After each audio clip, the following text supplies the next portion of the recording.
So I think that one of the most common misconceptions out there is that you need to have a really big following in order to make a lot of money online. And that's really not the case. I cannot emphasize that enough. To start off with, I want to tell an anecdote about somebody who, I'm not going to name names because I don't want to shame this person, but somebody who basically has always had a much bigger following than me.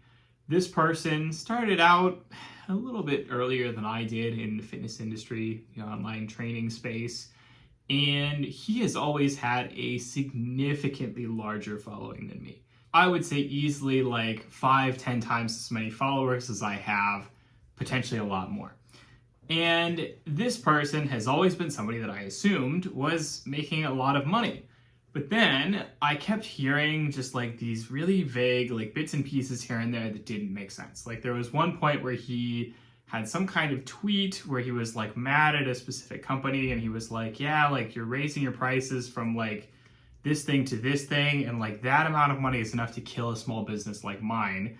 And the amount that he was talking about was like $50 a year or something like that. And I was just like, $50 a year? Like if you don't have $50 a year, then your business is not making very much money. This was a person who seemingly had everything. Like they had coaching, they had various like ebook digital products that they were selling.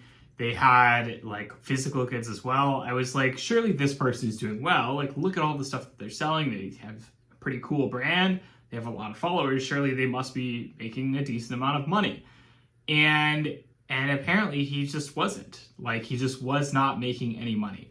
I really don't legitimately know how this happened. Like I don't know how he was so, like he was either just a very bad coach or he just, I don't know. I just really don't know what it is.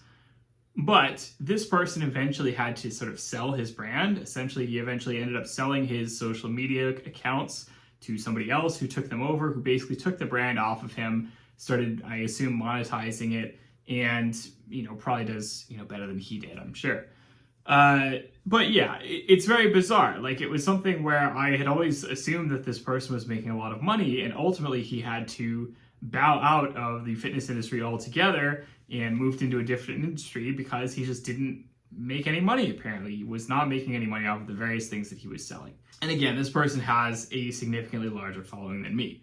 Now, I'm not going to say that I am the richest person in the world with my small business, the small amount of reach that I have, but I make a pretty healthy, pretty consistent income.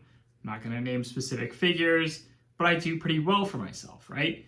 And at the same time, I know people who have even smaller followings than me who make a lot more money than me. And again, I'm not going to name names, I'm not going to point fingers, I'm not going to, all that.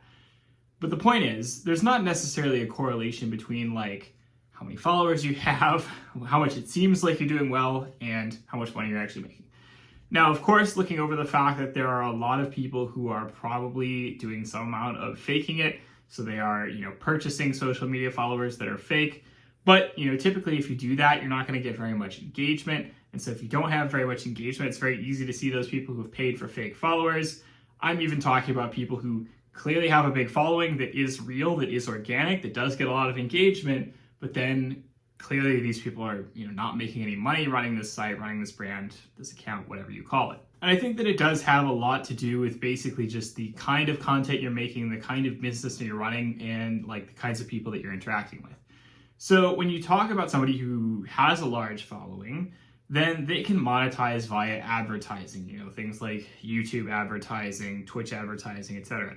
The thing is that this advertising is really, really not a good way to make money. It's a very low return in terms of like, per user, per person who is engaging with you. And so you're getting like pennies on the dollar essentially. But that really works if you have a huge, huge audience, because it doesn't matter if it's pennies on the dollar. Basically you're just getting paid for eyeballs, so that income scales really well at extremely high levels of attention. At the same time, that just doesn't work out at all for basically like smaller creators, mid-level creators, etc., because they're just not getting paid enough money, right? Like they just don't have enough people paying attention to their content that they can actually get much money off of advertising. And so what happens is you have this very real phenomenon in which you just say smaller creators who make content that is basically focused on lead generation. So essentially, they're not trying to get as many followers as possible. They're not trying to be as flashy as possible, etc. They're just making content to try and find people within their niche who would be interested in buying their services. And then if their services are, pretty good services and they charge a decent amount for them, they can make a lot of money off of that. So there are plenty of people out there who have basically extremely small followings, but maybe they're smart on using their advertising dollars to get a return on average spend that is extremely high. And so as a result, they have basically no following, but they are laser focused, laser targeted, perfectly, amazing at finding those specific people who buy the things that they want to sell. And as a result, they're able to make a lot of money with some kind of subscription, some kind of service, some kind of product, right? And then conversely, you have the people on the other end who are relying mostly on, again, advertising dollars, on eyeballs, on attention. And at that point, you're not really necessarily trying to run a business so much as you're trying to be an influencer, right? You're just trying to do stuff that is attention grabbing. You're trying to do stuff that gets you to build an audience and so on. And then, of course, over time, you can then later come back and you can, sell products, you can get sponsorships, you can get ad view money and so on. So it's important to understand that you don't need to be that influencer type. Being an influencer is not the only way to make money online. You can make a lot of money online by being the opposite of an influencer. You can be somebody with a very small following who just basically makes consistent good content for a specific niche. You know how to target the kinds of people who need your content. You know how to solve their problems. You know how to offer them a product or a service that solves their problem. And as a result, you can make quite a lot of money doing that. And of course, there are a lot of people who are somewhere in between. There are a lot of people who have, some mid-sized following. They're decently capable of monetizing. They get a day job out of this. They're able to make decent money, but, they're not rolling in it. They're not making a ton of money, but they're also, not struggling either. Now, that said, there are a few caveats to this general rule. Again, on one hand, you've got the people who have huge audiences, low monetization. On the other hand, you have people who have small audiences, insanely good monetization. There are obviously sometimes outliers. First of all, you do sometimes have people who basically just make extremely niche content that is specifically targeted at a very narrow group of people, and it just manages to go incredibly viral. They just manage to build a huge following, and they've got the best of both worlds, right? That is what it is sometimes. Sometimes you just have people like that who get lucky. Maybe they've got the it factor. Maybe they just have incredibly good content. Whatever it is, they somehow just have all the right, they tick all the right boxes. They end up having, that combo of both being incredibly well monetized and being incredibly popular.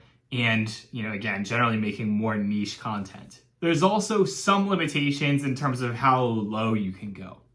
If you have basically no following whatsoever, then yeah, that can be a limiting factor.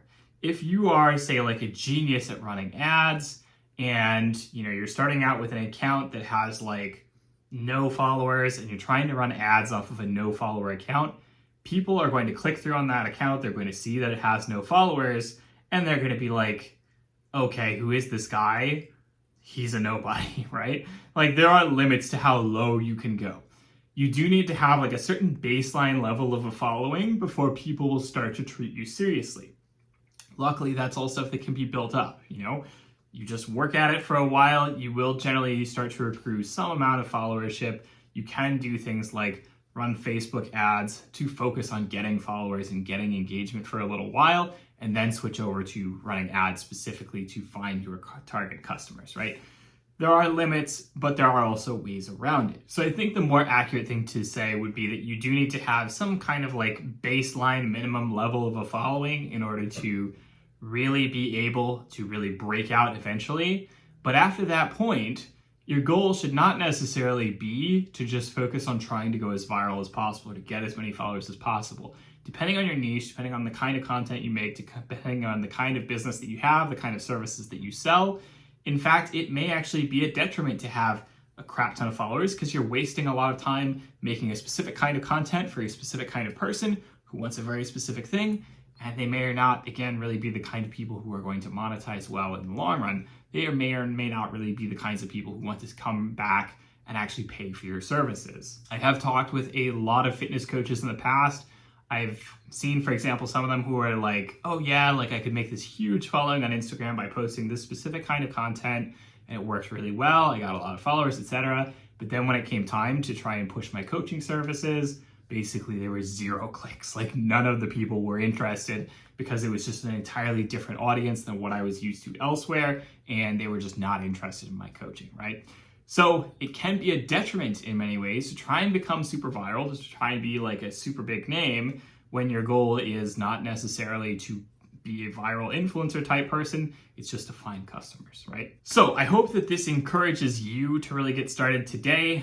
Starting out with a business, obviously, there are a lot of hurdles, there are a lot of things you need to learn, there are a lot of mistakes you're going to make and so on in order to start building up a business, start being able to turn this into something you can do long term. But I should hope that you would understand that like not being like, say for example, the next Mr. Beast is probably not the thing that is holding you back. You probably don't need to go super viral. You probably just need to work on those other skills that are going to be important and in terms of driving your business forward in the future. So that is all for this week's video. I hope you have enjoyed it. As always, don't hesitate to like, comment, subscribe. Tell me what you would like to see in future videos. I will talk to you all next week. Have a good one.